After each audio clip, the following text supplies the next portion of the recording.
Okay, looking at this question states that 0.1x plus 0.20y is equals to 0.18x plus y. Clayton will mix x milliliters of a 10% by mass saline solution with y milliliters of a 20% by mass saline solution in order to create an 18% by mass saline solution.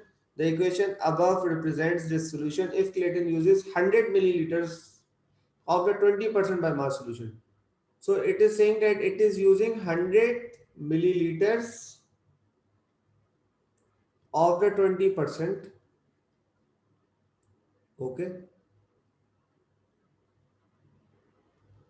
100 milliliters of this 20%. Okay, so how many liters of the 10%? So question is how many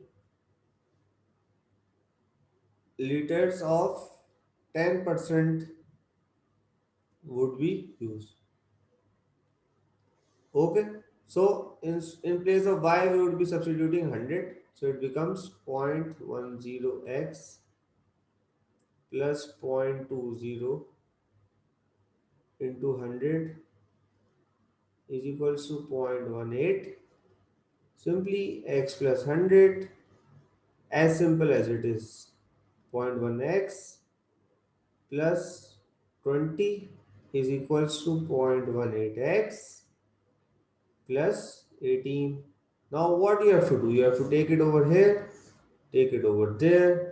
20 minus 18 is equivalent to 0.18x minus 0.10. 0.08x is here, this becomes 2, and 2 is divided by 0.08 to get the value of x, and you would be just getting the answer. Okay, 2 divided by 0.08 is equivalent to 25. I hope you guys have understood this question as well. Now the question says that Keith modeled the growth over several hundred years of a tree population by estimating the number of trees pollen grains per square centimeter that were deposited each year within layers of a lake sediment. He estimated that there were 310 pollen grains per square centimeter the first year were deposited, with an annual increase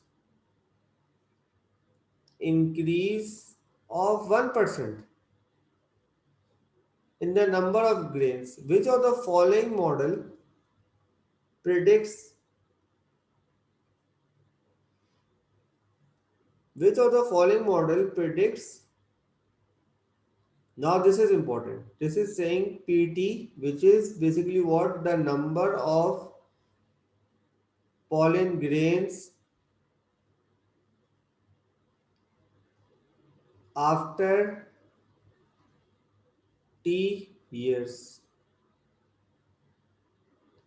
After the first year grains were deposited. Okay, so there is a 1% annual increase. This is a thing to note that there is a 1% annual increase. Okay,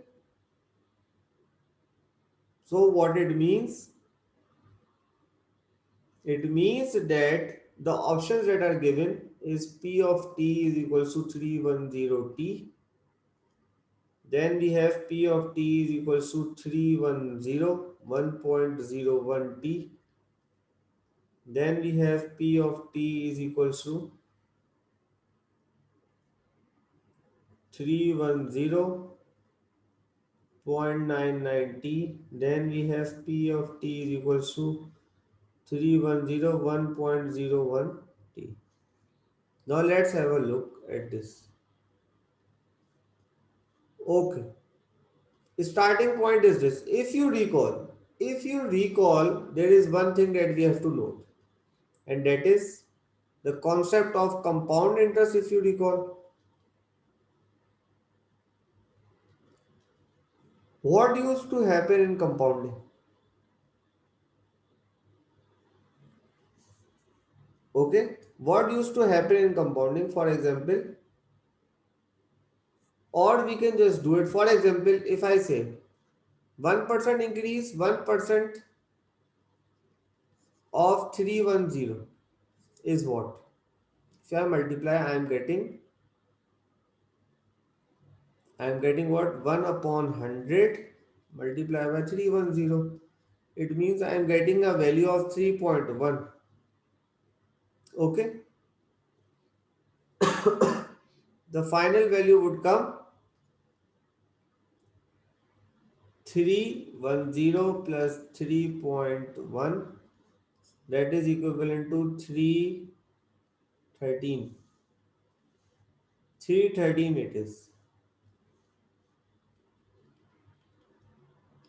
Okay, now we would be looking, for example, if I try to insert, for example, in the first part, if I insert power 1, it would be the same. If I insert power 2, this is not equivalent to this. So this is not the answer. Okay, if I insert it over here, what I would be getting? Would I be getting the same results? 313.3 in simple words. So I would be saying 0.01 multiply by 310, and I am getting the same value as this expression over here.